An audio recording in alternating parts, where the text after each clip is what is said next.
Hey everyone, today in this video, I'm going to show you how to set up the stand on your new Sceptre 27-inch curved gaming monitor. If you're interested in this particular monitor, the link to it will be in the video description. Now let's go ahead, let's get this stand set up. First things first, take the two pieces you see here. We have the metal neck as well as the base plate. You're going to line up these holes with the holes that you see there, and it's going to fit right in. You want to make sure that it's angling towards the foot of the base, if that makes sense. Technically, you could put it in the base this way, but that's not how you want to install it. Your monitor will tip over. So have that angled in like you see right here.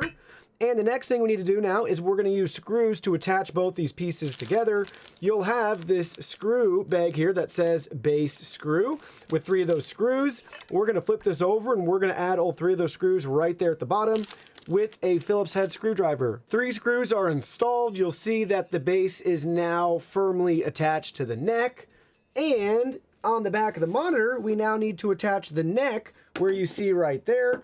And same thing, you'll line up those 2 holes with the 2 holes there, and you'll take the remaining 2 screws from the neck screw bag and attach everything in place just like that. All right, the 2 screws are attached. You'll see everything is now fully connected together. We have this last little piece here that we can use to press in place. Look at that. There we go. Now the stand has successfully been set up. This is a very basic stand. The only option you have is to adjust the tilt. You can tilt it down or you can tilt it up or somewhere in between, but there's no height, swivel, rotation, or anything else with the included stand for this monitor.